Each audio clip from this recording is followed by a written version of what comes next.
as Eli Manning stays on his feet. It is caught by Tyree.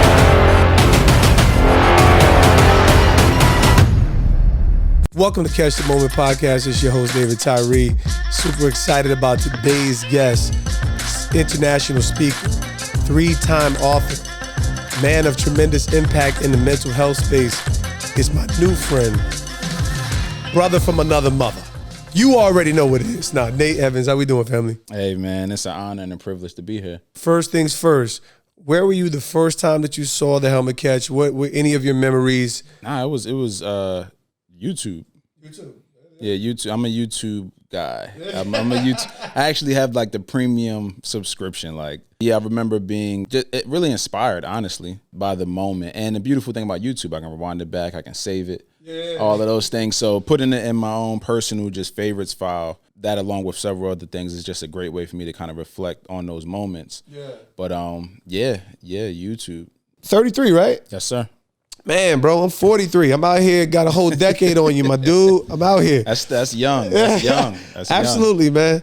You know, you have at this stage either writing or, about to publish 3 books. Yes, sir. International speaker, and really able to really share on which I can't wait to get into on this hot button topic, especially for the emerging Generation Z community, is mental health. So, even being so young but respectably accomplished and still well along your journey, what to this moment would you say is your defining moment?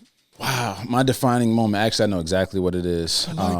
It was this past year, actually. So I've been blessed to have incredible mentorship. One being Dr. Eric Thomas. Everybody knows him as ET the hip hop speaker. Super dope. Number 1 motivational speaker in the world. So him, along with Jeremy Anderson, who's right in the game. Yeah, these are my guys, man. And I've been blessed to be mentored by them and counseled by them, and just kind of see how they live their lives. So this year, I'm a part of their speakers community. Sure. And we were in Atlanta for the conference, and that moment for me was being honored in front of my wife and my son. I got honored twice, actually, with 2 different awards. The second time, I was actually holding my son, playing around with him, and they called me up. Yeah. And I ended up bringing him on stage with me, and we got a picture together, me, my son, holding him in my arms, Jeremy and Eric Thomas. And my son, I'm up there like giving a quick acceptance speech. He's looking into the crowd of, about 800 people. Yeah. And he's just kind of like soaking it all in. Yeah. And to me, it was full circle, because in 2017, when I initially decided, or I felt like God called me to this lane of speaking, sure, I just had met Eric Thomas for the first time. Wow.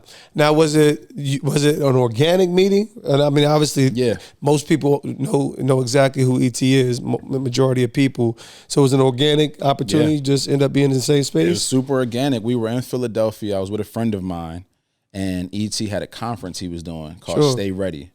And the friend of mine was like, yo, they said ET going to be at this cheesesteak spot. He's just going to be out there talking or whatever. He might be signing autographs. We should go by. I said, cool. We go by, ET gets out, he doing his thing. He's speaking, he out there ministering to the people. He buys everybody cheesesteaks, we hug, we take pictures, all of this stuff. And I'm like, yo, I got to get to this conference. Yeah. But I didn't have the money for the conference. Wow. Like at the time, I'll be honest, unashamedly, I was broke. I didn't have like $200 to my name. Yeah. I was flat broke, and the conference was around like 1 something, almost 200. I'm like, yo, it's gonna be my last money. Yeah. But in my head, I'm like, yo, I need to be there. So I'm telling my boy, like, yo, I gotta find a way to get in. And I started to contemplate spending my last to go. Yeah. And later on that night, my best friend hit me. He was like, yo, I got a volunteer opportunity if you want to go to the conference. I said, for sure. Sure. So we get there. I get the volunteer opportunity, and they had this volunteer group called the Energy Team. So they gave us these T-shirts that said Energy Team on them. And I'm like, yo, whatever they want me to do, I'm going to do it. I love it. So I'm working the door, I'm working the escalator. And it got to a point right before the conference kicked off, like before the speakers came, they had pulled all the volunteers in. And it was like, look, we have these signs. Now, the conference was called Stay Ready. Yeah. They had these signs. One said stay, one said ready. Yep. And it was like, we need 2 people to hold these signs, and y'all going to stand on stage as like the hype man. Okay. So they ended up selecting me and this other gentleman who was kind of like big. He was like, I want y'all to hold the signs, and when the speakers come out, we want y'all to like turn up and get the crowd hype. Yeah. So I went from not being able to afford to go the day before. You on stage. To be on stage the next day, right? And I got to experience the whole thing. E.T., Inky Johnson, Jeremy Anderson. Yeah. These people, right, that are now my mentors, right, my coaches. At the time, I didn't know it because I played basketball my entire life. I was like, nah, I'm an introvert at heart. So I'm like, nah, this can't be for me. I just wanted to come get motivated. Sure. So I got to sit down in the back of the room and watch the entire conference for free.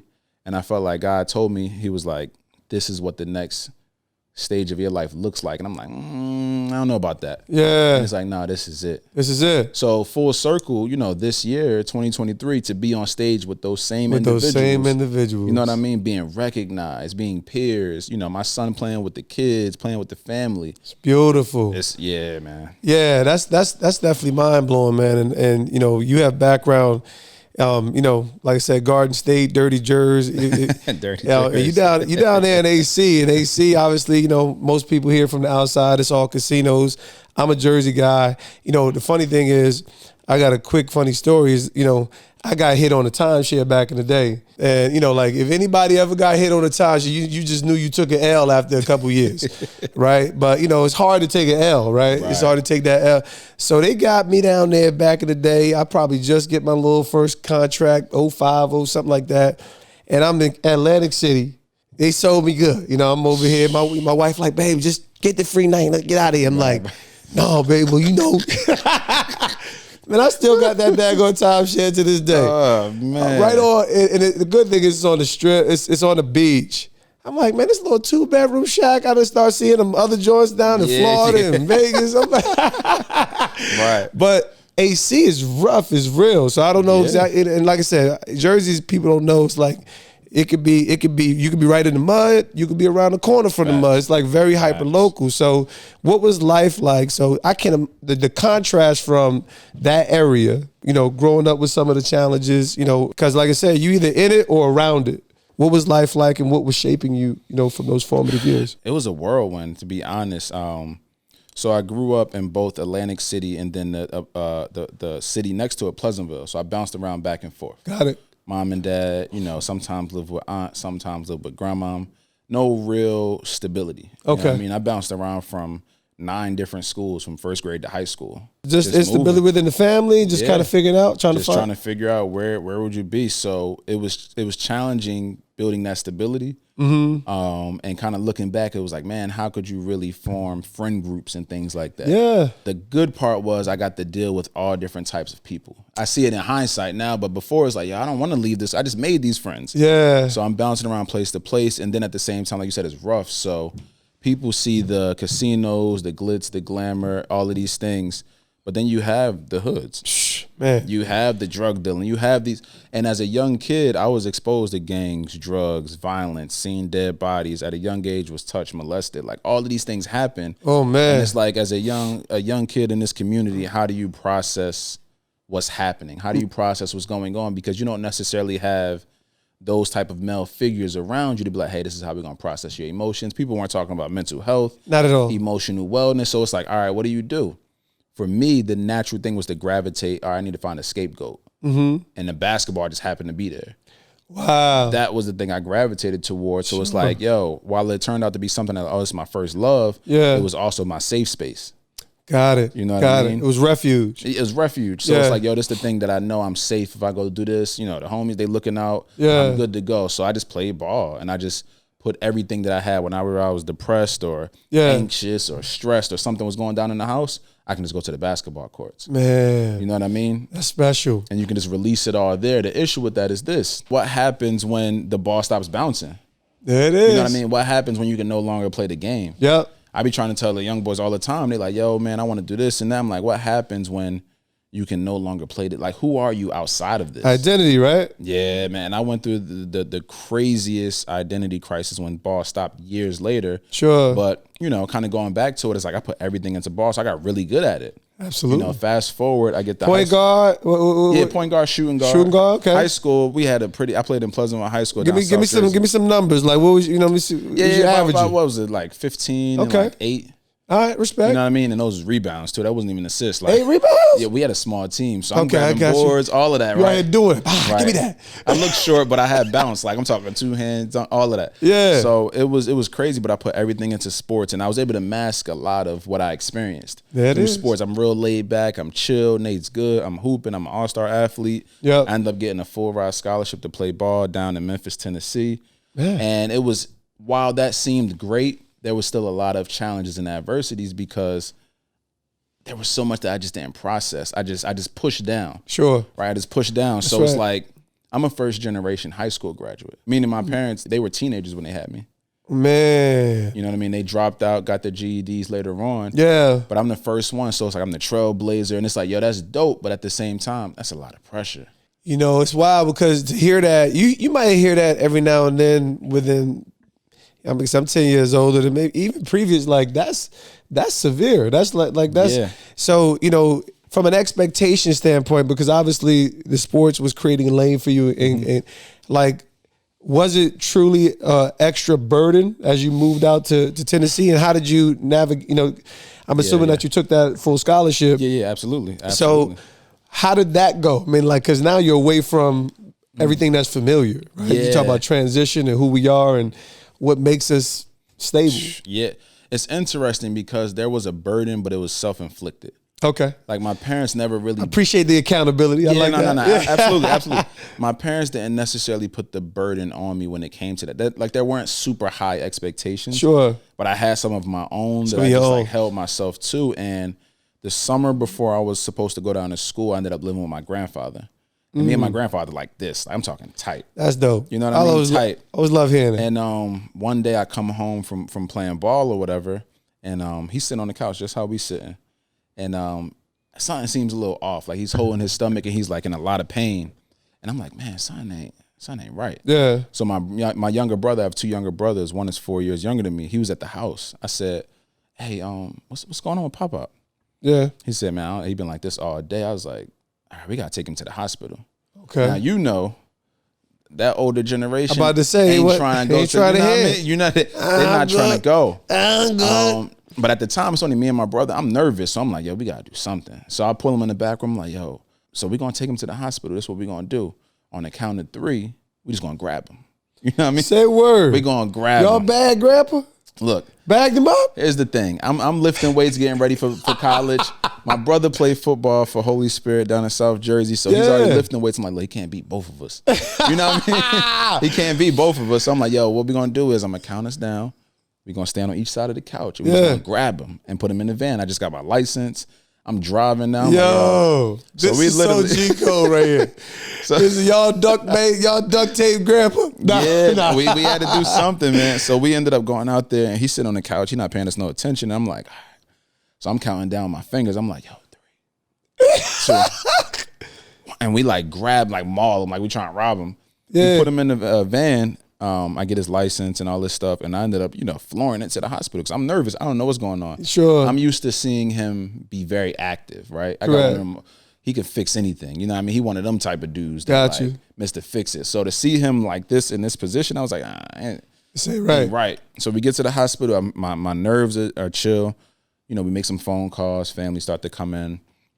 A couple hours later, the doctor. So at what point does he settle down at some point? Like, I mean, obviously, by the time you get in the car, you're like, man, I'm tired of y'all. Nah, it's interesting. He didn't fight back. Okay, that's so good. That was the part, because I was thinking like he might snap on us. Like I was waiting for that, but he never really. Nah, y'all yoked him, but and he that's understood. what I knew something was wrong. Man, something ain't right, because he would have wild on us. Like bad. You good? He let it slide, but we get there. Doctors come from the back, and he says, I have some challenging news. Like, okay. He says, Mr. Evans has what is known as intestinal gangrene. Whoa. And I was like, what's that? You know what I mean? What's that? He was like, it's this bacterial infection. I'm like, okay, can you give him some antibiotics? Like, how do we get him back home is my question. No. And he's like, how you understand? See, what he has is this bacterial infection, and it's eating away at his intestines. And there's nothing we can do to stop it or slow it down. Man. He said, Mr. Evans won't make it to the morning, and you may want to say your goodbyes. And he just like that. And I'm just like, what? Yo, like, this person who I was so tight with is like, you telling me he about to be. And the last time I would see him, we would be in the hospital, me, my dad, and my brother. He have tubes in his nose and his mouth, eyes all like glassy yellow. He couldn't talk. He looked afraid. And he passed away then.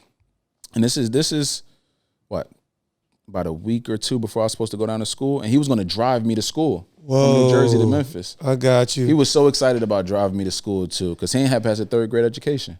Man. So that thing hit me, man. He passed away, and it felt like something just broke. Yeah. You know what I mean? But I also, again, I didn't know how to express my emotions. Sure. So it's like, all right, I got to figure this out. So now it's like, yo, let me go start drinking, smoking. Let me start doing stuff that's way out of my character to try to calm my emotions, and nothing worked, man. And I still ended up going down to school. First plane I've ever caught in my life. I went down 2 weeks late. Man, because obviously, as you mature, you're developing your story coming into it. Pain is a big part of the process, right? That I like to say it delivers us even to our promise. Like it's a refining, because pain is typically a symptom, right? And there's some inner work, right? It's telling us something about us, whether it's in the body, in the soul, and hopefully not so much, but even in the spirit, right? So what really caused you to kind of, reestablish your identity, find yourself as you were, because college is enough of a transition by itself without losing somebody. I'll be honest, it was tough for a while after that. I realized in hindsight, I didn't properly grieve at the time. I just tried to mask because that's what I knew. So I get down to Memphis, Tennessee, first night on campus, they room me with a senior. I'm a freshman. Whoa. That don't happen. So you're in there with a grown man. A grown man that, from the area. And he's like, yeah, I'm going to take you to Bill Street. Oh, Lord. And for those that are, watching. I've heard of it. Yeah. You don't know about Bill Street. You got to be 21 or older to get on Bill Street. I was 18. And he ended up sneaking me on. He knew a DJ. And, we out there drinking. Again, stuff that I don't do. Yeah. It's like I'm trying to mask these emotions that I have. Yeah. So we out there doing that. A few weeks passes by. I'm not going to class. I'm at basketball practice giving half effort. All of these things. And about 3 months in, I go to the head coach. And I'm like, Coach, can I talk to you? He's like, what's up? And they come to my office. So he brings me in. What's on your mind? I was like, man, I need to leave. He was like, huh? Wow. He was thrown back because I got a scholarship, full ride, paying for everything. My parents can't afford college. And he's like, what's going on? I'm just like, I just gotta get back home. I just kept saying stuff, right? Nothing making sense. But he ended up allowing me to leave. Wow. I don't know if he sensed something was off, but he let me leave, man. And I ended up, forfeiting the scholarship, coming back home, working a little bit here and there, helping moms out. Sure. And then I came back up North Jersey. There was a tournament. I don't know if they still have it. It's called the EKB. Never heard of it. Yeah, so it's this big tournament where scouts and stuff come in. And I ended up playing in this tournament, and a scout saw me there, and I got recruited this time to go to a military institute in New Mexico. Oh, to man. play ball. So I'm like, okay, it's my second chance. Yeah. You know what I mean? Again, still never addressing the actual mental and emotional issues I was having. I'm just running at this point. Just on go. Just go. So I'm like, I'm out of here. I'm going to New Mexico. So I go to New Mexico. I'm out there doing my thing for about a year. And the same way I felt when I was in Memphis was the same way I felt in New Mexico. Yeah. And I ended up leaving that school. It was boy crazy. running. We out of here. Running, man. And then I'll be honest, in total, I ended up going to 5 different colleges before it really hit me. I came up to Caldwell. Man. I was back home at ACCC. It wasn't until I slowed down and basketball for a moment was taken away from me. From an injury that I suffered, I ended up, messing up some ligaments in my ankle, had to be in a boot. Yep. It was the first time where I couldn't run to the escape. There it is. And I had to sit there with my thoughts, and I was like, yo, why am I talking to myself like this? Like, where did these toxic thoughts come from? And I realized, some of these ain't even mine. I done picked this up from somebody else, something that was said to me, something that happened to me. And I made this my identity, and I had to make a decision right there where it's like, all right, God, you know what I mean? And it's crazy because I grew up in the church, and I found myself distancing myself from God, realizing he never left me. Yeah. But I'm trying to leave him, and I'm just like, yo, I gotta try something different. I know what pain feels like. Sure. I know what hurt feels like. I know what trauma feels like. Let me at least see what healing feels like. Let me at least try it. I made that decision, man, and things changed drastically. It's powerful to hear that. So at what point did you, knowing that was, when you said what healing looks like, what's the first step on the journey? So, you're at this, like I said, 33 years old, you clearly have a dynamic story. That's a lot of transition, right? So even we talk about a lot of times, it's like fight or flight, and reality is, everybody responds differently to, whether it's, responding out of trauma, whether it's fear-led, but what was the first step? And when you consider people starting this journey toward, recovering their true sense of worth and identity, what did your first step look like, and how do you even suggest that to people who find themselves in similar situations? Yeah, my first step personally, it looked like acknowledging that I needed the help. There you go. Because prior to that, I needed the help a long time ago. No doubt. You know what I mean? Don't we all? And it's not that the schools didn't have resources and stuff. I was walking right past the clinic. You and me both, man. It's not that they didn't have it. It's just like I wasn't acknowledging that I needed it. Sure. Like, it's not just for somebody else. It's like, no, Nate, you need it. Yeah. So that was the first step, man. And then the second step was committing to the process, which was I need to find a therapist. And I don't know what this is scary. We don't talk about this. I don't know what this looks like. You know, I grew up in a community where it might be something wrong with your uncle, and it's like, oh, that's just a crazy uncle. You know what I mean? He just be doing it. Then you grow up and you learn some stuff. You're like, oh snap, he had really a condition. Like we should have helped him. You know what I mean? Yep. So finding a therapist, and I want to say this for men specifically. Sure. It's like not giving up on the first one. You know, because we go to one who's like, oh, well, I tried it. It ain't really work for me. It ain't really working. It's like, one, they're not there to fix you. Two, you don't give up on food spots. You know what I mean? Come on, bro. You got a bad restaurant somewhere. You don't stop eating burgers. It's like you find try something else on the menu. You know what I mean? Same with shoes, all of that. So for me, I had to learn through that process. And then my faith was the biggest thing. It was like, let me stop being lukewarm. Ooh, you know bro. mean? That was my biggest one. And appreciate that. Yeah, it was a funny story. I was finishing up, finally getting my degree after bouncing around from Rowan University. And I had made a commitment at my church to like get baptized. Yeah. So I wrote in the cards like, man, I'm gonna do this. Then I'm gonna get baptized. Yep. So one day I'm coming home from class and the pastor calls me. Hey Nate, I see you signed the baptized thing. We're gonna be doing baptisms this Sunday, 10:30. Can you make it? And I was like, oh snap. Put you on the clock. Yeah, I was like it hit me like, oh, did I say that? You know what I mean? And it was crazy because I got quiet and he's on the other end of the phone like, hello. And it's like 10 seconds go by and I'm like, and for me, the hesitation was, I felt like, oh, it's not the right time. I'm not ready. Yeah. And I caught myself because that's something I would always do in the past. And it was like a self-sabotaging method. I caught myself and I was That's a big one right there. Yeah. And I caught myself and I was like, the fact that I feel like this isn't the right moment means that it's the perfect moment. Ah, that's good. You know what I mean? So you caught the thought. Yeah, I caught the thought, man. And it took, that took time to build that muscle, but I caught it and I was like, I'm gonna commit this thing. It's not gonna be perfect. And I made that decision. I baptized that Sunday, was looking for therapists right after that and walked into my first therapy session. Powerful, man. This is so powerful, because obviously it's great to start, there's one side of it. Now, I'm a dude, I have different dynamics to my story and just to kind of create an avenue of relatability. But I was literally outside of my mind for a few months. So, I haven't like created a unique platform to share this part of my, because it is a testimony. I was an athlete.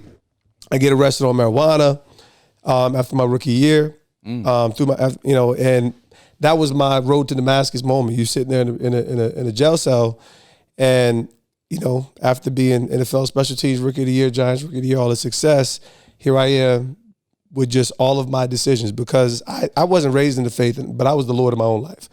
So after this radical transformation, within 2 weeks, I was literally a different human being. I walked into a church, just got a nice little invite from Auntie, and I'm like, literally, I walked out like new. All I knew was that Jesus had forgiven me, and I'm not churched. I'm not a church kid.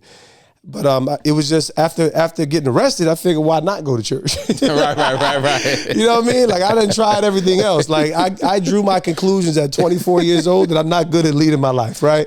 So, the skinny after that was, I used to drink my alcohol straight. That's how I like my Jesus. Like, listen, man, just give it to me straight, no chaser. I don't want no Long Islands, nothing. So I love it. That was my mentality. So, but that was how I started pursuing God with this reckless abandon where I wasn't postured to listen to. And I just got enamored with the idea or the reality of the prospect that God would speak to man. And next thing you know, Satan kind of threw me through a revolving door, and I'm starting to entertain voices that aren't consistent with not just his character, but his word, of course, right? The word, the scriptures are the safe place. Right. Man, Satan drove me out of my mind, literally. I started hearing voices. So we talk about the mental health space. I have a deep measure of compassion for it because my life didn't get that turbulent until my life changed. Right? Like I'm walking 2-3 weeks and I'm on fire. Next thing you know, I'm over here like speaking King James out here, just sounding crazy. Wow. So we talk about psychosis. I literally entered the psychotic state. So, it's really powerful that we're starting to have more conversations around because I realized that, man, these are real things that people are experiencing. Facts. Right? And you don't have to get to a psychotic state where you talk about capturing the thought, right? And literally, tells us take every thought captive. Like you have to arrest certain thoughts when you realize they're not in line with your destiny, who you are, who you want to be, right? Yeah. And I think that's still true for any human in the faith or not. Absolutely. Like everybody wants to be well, do well, be successful. So I just really love that crossroad of faith and that pursuit of wellness in the mind, which is really powerful, man. So what was getting stable as a young man now, as you graduate from college, entering into this new reality that I can be well? What did it look like for you in the marketplace as you were emerging as a young man, and just how you were coming into that kind of like, I can do something worthwhile, meaningful? Because when you step out from college, now you're like, what am I gonna do? Yeah. It's like what I'm gonna do. And for me during that time was the transition out of sports too. So while I was going to therapy, really, recommitting my life to Christ and things like that, it was also figuring out like, all right, who am I in Christ? Like, who did you create me to be? Because anytime anybody introduced me, oh, that's Nate that played ball. Yeah. Oh, Nate that played ball. And it's just like, who's Nate that don't play ball? You know what I mean? It's like who's that dude? So a part of that was like rediscovering like, okay, who am I? What are the gifts that God has given me and how do they translate? And that's kind of how the speaking thing came about because naturally God made me an introvert. You know what I mean? Yeah. So for me to even go out and speak in front of hundreds of people, I have to depend on God. This ain't no skills. This ain't, you know what I mean? Crying out. People be like, yo, you killing it. It's like, fam, y'all don't even know like the half. Like, I got to go to prayer here. I got to pray after this. I be saying stuff. What you say? It's like, I don't even know what I said, bro. I'm being honest. That's my story. I be like, what I said, bro. Yeah, you tell me. So that was kind of that path. But then also really maturing in the sense of, okay, I'm working on my mental health. Yeah. But I need to be patient with people who aren't working on theirs. Hence family. Compassion. Yeah, because you start working on yours, you start feeling, I'm working, I need to get to it. And then you realize it's hard. People aren't up to the same speed. So it's like, okay, let me have grace. Yeah. And I had to learn. That was tough, man. I had to have conversations with my parents. Sure. And I had to have them sit me down and share portions of their story. Because I only saw them as my parents. Did you pursue that, or was that something they were willing to offer? I know my parents didn't offer me anything. So I mean, like, did you get to a space where you realized you needed to pursue and better understand them? Yeah, I needed it for my own sanity and maturity as a man. That's excellent. Like there were some things that I knew before I turned 30 that I needed to get done. Was like those conversations, and they were tough because I don't like confrontation. Gotcha. I'm not interested in it, but it's like it was certain things I'm like, yo, I need to do this. Yeah. Because I don't feel fully matured into a man right now. I still feel like a 14-year-old boy. Yeah. Inside of this masculine man body. It's like I need to protect him. I need to let him know he's safe. So I need to have these conversations. Powerful. And I feel like I have a lot of animosity towards y'all. Yeah. Because of things that I haven't shared yet. So it's like, let me share these things. Let me hear from you. Oh, you went through this. You was abused. This happened to you. Yeah. So now I see you not just as my parent, but it's like, yo, you went through some stuff. Yeah. That explains, like, I'm not excusing what happened. No.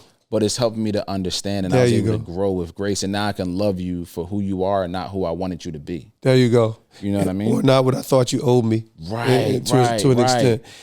Man, you hitting the vein right now, because this is where every human is subject to people's imperfections. And I live it as a father. We're well-intentioned parents, but my children are still subject to my flaws. Yeah. And so, and I think as you mature, you understand that you grow up asking for forgiveness early. Yeah, and you will hope they have grace for you. Like, hey, look, I'm doing my best, and I believe that for my parents, even yours, like, you did their best with what they had. 100%. You know what I mean? My dad's my hero, and I never had major bitterness toward him. But I'm gonna tell you what, it took me many years into maturity to realize, like, you grow up in a divorced home. You get pitting opinions, right? They had an amicable relationship, but mom might throw a little lightweight shade. Your father. Yeah, you're right. You already know where we at with moms. Moms always get the upper hand typically. So for sure. It's pretty powerful. So obviously, that power twin of working out this pursuit, and I'm gonna tell you what, it's frustrating when others aren't. I'm agreeable with you. Absolutely, you in the pursuit. You realize how healthy this is. You realize that you're getting better, that you're growing. Yeah. Like, this is what life is actually about. Mm-hmm. When did you settle in? You mentioned that you felt like this little boy. At what point did you really settle into the fact that you were in a really healthy space in your journey? I settled in. I want to say this was almost 3 years ago. Excellent. So it was right before my wedding. Right before my wedding, I had made a decision that I needed to have one last conversation with my dad. And it was scary, man. I walked in there feeling like a little kid. Man. I'm a grown man, beard, tattoos. I feel like a little kid. And it's like we had to have this tough conversation. And, I'm coming. I got tears. And we kind of going back and forth. It's heavy. And I'm like, I don't even know if he's coming to my wedding at this point. Wow. But it's like I had to have this because I was like, my wife needs to marry a man and not the younger version of me. You know what I mean? So once we did that, I felt like the little boy was able to just get up and kind of just, okay, I'm good now. And I was able to settle into everything that was happening around, Excellent. And really embrace it all. And since then, it's been beautiful. My relationship with my parents has grown exponentially. And it's just like, man, I'm able to settle in to all of the work, the healing work, the therapy, the prayer, my faith walk. It's all coming full circle. But that doesn't happen if you don't take the step and make the decisions. You know what I mean? It's powerful, man. I just really I love that. And you already shared on a few things. You talked about obviously having this group of men as mentors. Mm-hmm. And I can't stress it enough. I tell people you got to have strong horizontal and vertical relationships, right? Sir. As you're considering, even some of your journey into the marketplace, and I definitely want to understand, and what is the greatest difficulty that you will be able to even give just 1 to 2 pieces of insight? Because when people see someone who's doing it, we tend to think that it's automatic. Mm-hmm. So, what would you say has been the greatest challenge as you took that big leap of faith into this space? And what you find the most difficult in the space of being a speaker and author? For me, the biggest challenge and hurdle that I've faced was not feeling worthy enough to go out there and share my story. Like not feeling like, hey, this ain't going to impact nobody, and not feeling like this is going to be influential or any. That was like the biggest hurdle. The first few years there was this huge imposter syndrome. Oh gosh. You know what I mean? People would bring me to places and I'm like, why did they just book me? What are they bringing me? Like, I ain't got nothing to share. You know what I mean? But they see me in the way that I didn't even see myself. And a lot of times in this space, that can be a huge detriment. Sure. To like you sharing. And one of the biggest challenges in this space, in the industry of speaking, is not trying to be another speaker. There you go. It's like literally finding your own unique voice. And that's challenging. The first few years, I'm following ET and them. So I'm like, all right, maybe I got to yell at people. They be that hype train, boy, hype train. And you realize he anointed for that. It's like, that's how he talk. That's literally how he talk. So for me, it's like, okay, all right, I'm going to try to pull this from him. I'm going to pull from Les Brown. I'm going to pull from Tony Robbins. I'm going to do this.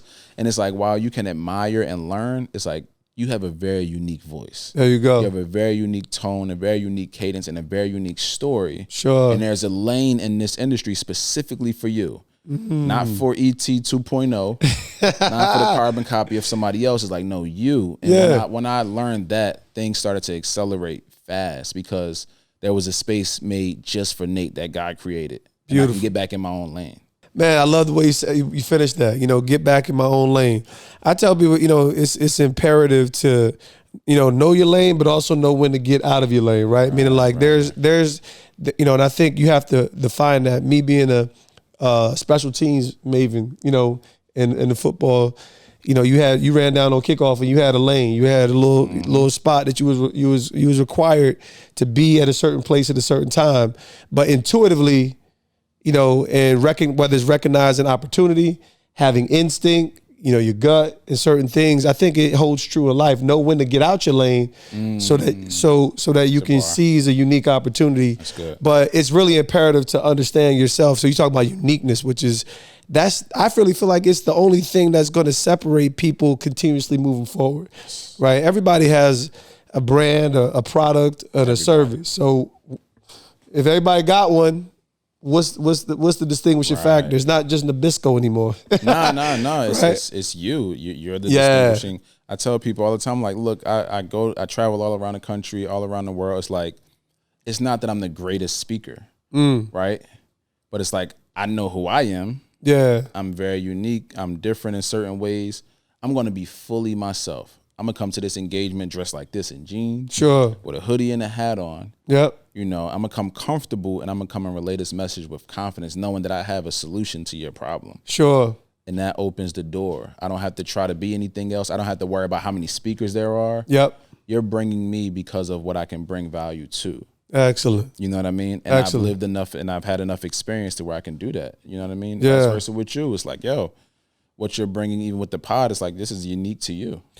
Got to, man. Just real people, real dialogue, and ultimately finding real solutions. Not only do stories inspire, but they equip us, right? Gives us that meeting place. What's the centerpiece of the message in the mental health space? And obviously, like I said, it's huge, because we're seeing more information about the emerging generations. We understand tech is throwing everybody, I said we just have unhealthy habits. So in so many different ways.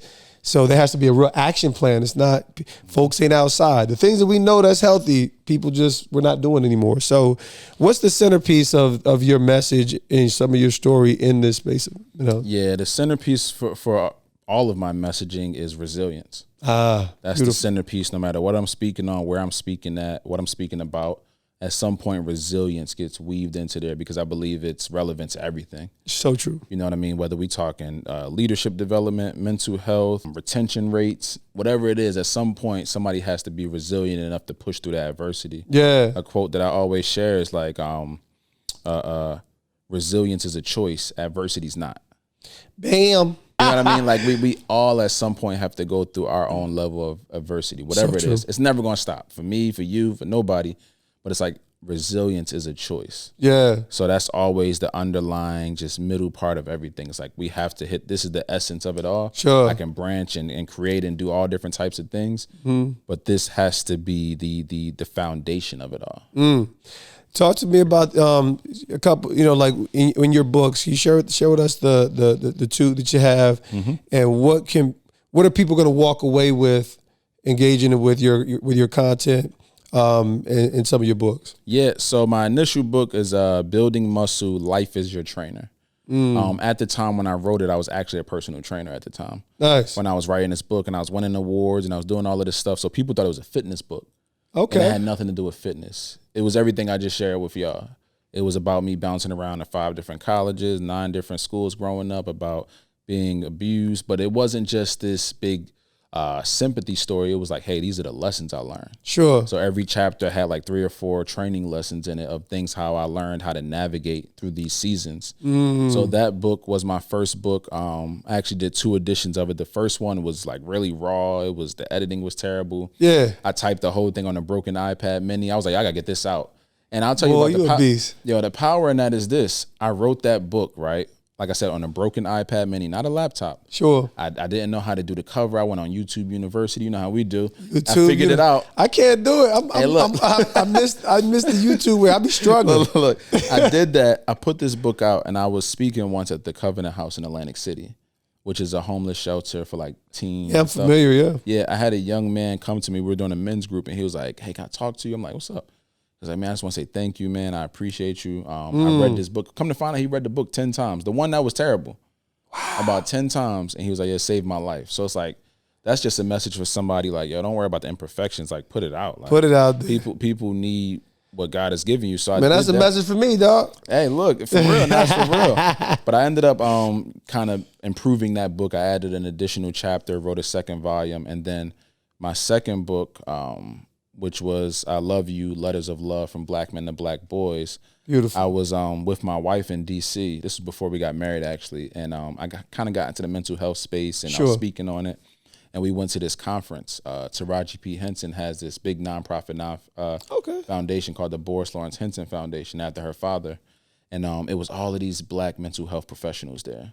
First time I ever seen something like this. I'm talking psychotherapists, brain surgeons, like all black people. Wow. And I was like, yo, this is, and my wife's a therapist as well. So I'm like, yo, this is beautiful. Crazy.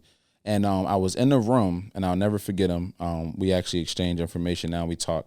His name is Dr. Michael Lindsay. He's a professor at NYU. Nice. He said during his presentation, he said, love black men and children as if they've never been hated. And when he said that, something just sparked in me. I was like, all right, God, I got to do something. Like, you ain't just dropped this on me for no reason, but I'm not a therapist. I'm not a counselor. Sure. I can't do these things, but I like to write. I can write. I'm an author. So I ended up writing this book. I pulled in 12 other black men from different areas, some entrepreneurs, some education. Sure. And I was like, hey, this is the vision, y'all. I really want to put this book together. And I had a tough time creating a title. I'm praying on it, and I just kept hearing, I love you, I love you, I love you. I'm like, man, what are you talking about? I love you. And it hit me. It was like, what's the first thing somebody does or are going to do when they pick up the book? What are they going to say? I love you. Beautiful. So it was like, okay, this is the title. I'm going to stick with it. I gave the vision to the guys. And it was crazy because this was 2019 when I gave the guys the vision. Sure. We started to work on the book February 2020. Mm-hmm. Shortly after that, what happened? Pandemic hit. Man. Shut everything down. Now, here's the thing, the power of it. We on Zoom. We can still type. Sure. We still working on the book. Shortly after that, things get chaotic. You know what I mean? You have the whole George Floyd thing happens. Now, at the same time, in 2019, I had no idea any of this would happen in 2020. No. I had no idea the country and the world would be up in arms because of this black man and what happened to him. And this whole time in 2019, I had a vision to write a book affirming us. So all of the 12 men that was in the book, including myself, we all wrote like 4 or 5 letters of love to black men and boys. And later on that year, we released that book, and it hit bestseller on Amazon and just did all these things. It went to Hawaii, UK. Beautiful. People were sending it to their relatives in prison. Wow. It was like, man, this is bugged out. But that one is beautiful. It was powerful because of the timing. I'm like, yo, wait a minute. You showed me this in 2019. I started in 2019. Yeah. 2020 hits. We already got the manuscript done. Then all of this chaos happens. Sure. It's like, this is the perfect product to affirm us. It was. Man, congrats. That's super, super dope. I mean, like, you know, it goes to show you that when we don't ignore the unction, right? Just kind of the unction from within. And, you know, a lot of us could get heady, whether it's, you know, fear, whether it's just reason. And it's really powerful that even God put you out in front of such a tumultuous but needed, man. You're talking about vital, needed. And like I said, it was a really bittersweet time, right? Just, you know, for the community in general. But I've always been a little bit more confrontational. I'm very relational, so I don't, like, everything I got so limited time. It's like, I don't like diminished value. Like, do I say diminished returns? Like, this dialogue, I'd rather do this because it's an inhuman dialogue. The connection is deeper. You can sense, right? I get you on the phone, you lose my eyes, right? I get you on a text, even more, even further out, right? Thank God FaceTime restored a little bit, but you know, so I'm like, man, we got to get belly to belly in this, because I really believe that that's where you get the chance to know, heal, grow, and ultimately, you know, I think that's big. Some of the bigger challenges, but you know, the world was at arms, but those conversations came, right? The conversations came on the back end. You hate that kind of ferocious violence, but sadly, our world is sick in so many different ways. Absolutely. But you need the light to rise up in the midst of darkness, man. And you've been a tremendous part of that. Just like I said, within your unique lane, powerful. What would you say, right? is, you talked about in the business realm, but for you, I didn't, I want to backtrack. You talked about the abuse, right? So this is something that's so common to the human experience. I'm not just, even outside of African-American homes, and it's so common. How did it affect you? Because, sometimes we don't even know what we're dealing with. And what would you say is probably the biggest obstacle or place of adversity that you really had to overcome, whether it was a singular event or just something that you recognized later? Because, the things that appear to be the deepest valleys end up being the biggest mountains that we can stand on. So for you, what was that painful experience that you felt like God in this process birthed? There's so many moments that I can pull from. But there was one in particular. This had to be early 20s. I was bouncing around from school to school, and I would find myself back at home. So there was 9 people that lived under one roof with my mom. 9 people under one roof. What we have 4 bedrooms or something. And I lost my bedroom when I went to college. You know what I mean? No so you doubt. You come back. We need that about you, bro. Yeah, that room gone. That's how I'm rolling over here with all these kids. Hey, my look, oldest bro. son, he out of here in the Air Force. We done changed the whole room up when you come back. So I come back home, and I'm home for a little while, just trying to figure things out. I'm going through my own mental health challenges. And one day my mom, she calls us all in the living room, and she's like, yeah, we gotta be out by Friday. Like, we gotta be out. You know what I mean? Now, mind you, I'm going through all of these different challenges. I just lost a close friend to suicide. Jeez. I'm bouncing around school to school, feeling insecure, feeling like a failure. Yeah. You know what I mean? And she throws this bomb on us, and I'm like, yeah. And she's like, yeah, we got to be out by Friday. We got to kind of figure out, situation after this, because everybody got to find somewhere to live at some point. It's like, okay. So fast forward, we get to the moving day. So we packing up boxes and filling up the U-Haul truck, and we trying to, all right, who gonna go to the aunt's house? All right, where you going? I still don't know where I'm going. Sure. You know what I mean? And my wife, who was my girlfriend at the time, she got her mother to agree to allow me to stay at her house while she was away at school at Bloomfield. So we're figuring it out. We packing up, and me and my younger brother, we start to get into it. Because, tensions are high. Of course. You know what I mean? This is embarrassing. Everybody in the block see us. We moving up. Where y'all going? So we drawing back and forth, and we start yelling or whatever. My mom's like, shut up. Get the boxes. Let's go. Yeah. And I just black out. I lose it. Because at this point, I'm emotionally unstable. I got you. I done held too much in, and I explode. And I literally snap. I snap on everybody. I snap. I might have been cursing. I don't remember, but I said some wild stuff to my mom. Yeah. And it was as if like time slowed down. Like after I finished speaking, it was just like dead silence, and it was just like, and I look over to her, and I could see like tears starting to well up. Wow. A tear drops, and then just like tears flooded down. And she runs in her room and like slams the door. Now, I'm used to my mom being like she used to get us back in the day, belt, all of that. Like she used to be come back at you, but sure, I almost felt like I hit her in a spot, this soft spot. You know what I mean? And just really messed her up. And she ended up going in the room crying, slamming the door. And I instantly felt regret. I instantly felt regret. I felt like, yo, what did I just do? And for me, I allowed so much stuff that had nothing to do with her to bottle up, so much trauma, so much pain, stuff that I could have just slowly released out. Sure. I allowed it to build up, and it was as if somebody just was like shaking the Sprite bottle and just cracked the top right there. And I exploded and flipped out, man, and it was just such a horrible experience. It was something that lived with me for a long time, and I continue to apologize for even to today. It's like, Mama, I was tripping back then. You know what I mean? We done had talks about it. We done healed from it and grown. Yeah. But it's one of those things, and I don't have, many regrets, if any, but that was like one that stuck with me. Man. And in that moment, I was like, yo, Nate, you need to get this together. Like this ain't it. That's you know what I mean? And yeah, that was one of those moments where it's like, nah, you need to change, bro. That's beautiful.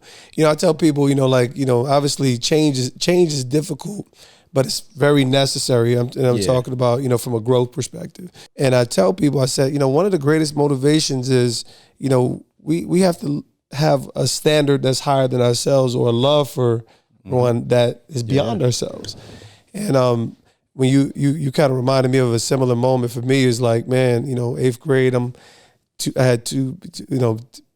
I got locked up back-to-back years. I mean, when I say like incidences, where I got, one was petty, stolen car situation where I didn't, I'm in the car, so I'm guilty. Another one was just dumb, being a dumb young kid. But I lit the bus aid coat, I flicked the lighter on a she had a little fur on the joint. We in the back of the bus, you trying to get some extra attention. So it was 2 years I'm in court, and they told me it was like, now mind you, it's poor decisions, right? So you got to be high accountable, but it was my mom's face in that moment. And that was actually one of those crossroad moments. So it's powerful experiences when you can connect your heart to, you see you're not the person that you want to be. Mm-hmm. In light of that, what would you say from a standpoint of, just continue to start that starter kit when of recognizing opportunities for growth, how you get on the trails, how you get on the guard trails in relation to pursuing growth and wholeness? What's that first step? You talk about recognizing the problem, but what would you say is a nice little recipe for people to get on track to pursuing life with purpose and pursuing wholeness? Yeah, I think one of the biggest things is recognizing that it's bigger than you, and I'll explain. When you think about purpose, wholeness, all of these things, it's like the reason you're getting to this is because you're supposed to impact somebody else. There we go. Right? Because when we think about ourselves, I easily quit on myself. You know what I mean? People don't be telling the truth. Come on, man. I'll keep it 100. Like, I'll easily quit on myself. But when I think about my wife, my son, and then I start to think about, since I've started writing books, I'm like, okay, there's people who are going to read these words that I may never meet, but who need to read these words, right? This could be an answer to somebody's prayer. Who am I to prevent you from getting that solution? Boom. You know what I mean? Because here's the thing. I've experienced things in my life, whether that was speakers, books, whatever it was. I've experienced things from individuals, and these were things that I prayed about. Like, yo, man, I need an answer, Lord. Like, I need this. And they came through with their content, or they came through with the thing they were supposed to be doing. Sure. Right? So just imagine. It's funny, I was on a ride up talking to a friend of mine, and we follow E.T. and then Bishop Jakes and all that. I was like, man, could you imagine if Bishop Jakes was still in that storefront church in Virginia? Mm-hmm. If he never really pursued what God was putting on his heart? How many people would have missed the impact that they needed? Sure. So I see us in the same way. I'm like, man, we're interconnected to so many individuals on this earth. It's like, you have no idea who you're supposed to impact. But here's the thing. If you don't do what you're supposed to do, you won't make it. Bang, impact at all. So for me, it's like, I get out of my own head of like, yo, this ain't about, like, here's the thing. It's about me, but it's not for me. There you go. That's it's for somebody else. Excellent. Your life is meant to be like oil poured out, man. Mm-hmm. And man, it's exciting, man. So tell us a little bit more about what you're excited. Man, I'll be over here wrapping it up with you all day, my boy. We'll get a part 2 in, though, bro. Yes, sir. But tell me what you have that you're looking forward to, and where people can find a little bit more about your platform, and how to stay engaged with what's happening in your life and your journey, your business, your books. Come on, lay it on the audience, man. Yeah, absolutely. So right now I'm super excited, man. I'm doing my first live event. This is going to be May 23rd, 24th? May 23rd, 24th of 2024 out in Philadelphia, the Story Factory. I'm doing a 2-day summit. So It's called Get to Worthy. The theme line is embracing the discomfort of abundance. And at this event, it's going to be an art gallery, documentary showing, book launch. I'm flying in speakers, all of the stuff that I've been dreaming about and having visions about. I'm now being bold enough to walk in faith and just be like, all right, God, let's figure it out. So that's what I just been excited, man. I dream about it all the time. Like, yo, this is going to be impactful because I know what's going to be delivered there was something that I desperately needed. So I know it ain't just me. I'm like, all right, cool. I know people are going to be set free, going to be blessed, going to be inspired. So that's the big thing, man, right there. Get the Worthy Summit. Like I said, book launch at the same time. Get the Worthy book. Yeah. Also the documentary, which is going to be Get to Worthy, which I believe we'll have on Amazon too. Let's go, my boy. Which I'm super, super excited about, man. And if I can be honest, this is probably the most vulnerable piece of work or body of work that I've ever done. So I'm revealing a lot about myself in this and a lot of my struggles, even early on as a father, dealing with, they call it postnatal depression, having to go on medication, like all of that stuff. All of this, it's all laying it out there. Yeah, laying it out there because it's time for us to stop Man, stop playing with silence, man. It's like you said, stop playing with it. So that's coming, man. And you know, for all of you that want to tap in and check in with me, pretty much everywhere at Nate Evans Jr. Whether that's Instagram, TikTok, LinkedIn. I don't even know how I got all of those, but I'm sure it's another Nate Evans Jr. out there. But I locked them all in, so you can find me there. Even my website's Nate Evans Jr. YouTube. I got content up there, man. Definitely tap in. I'm not somebody who won't message you back. So definitely hit me up, man. I love to talk and just be a blessing to people. Bro, we locked in, man. If God isn't have me doing something within my purpose, I'll definitely look forward to being there, man. Because your platform is well crafted. Excited to hear that, you know, created a lens for you for wholeness, because I mean, at the end of the day, it's having a sense of these valuable areas coming together in our life, but mostly, you know, pursuing purpose on purpose, and it really requires other people, and you know, getting a chance to hear some of this. This is how you catch your moment. You position yourself to pursue the promise that's in line with whatever God, whatever God has in store for your life. So it doesn't matter what industry you're in, what sector, what job you have, there's still monumental purpose, and it takes some practice, it takes diligence, it takes resiliency, and bro, you got it all. So, man, appreciate you for coming through here, kicking it and catching the moment with your boy. Absolutely, I appreciate you for having me.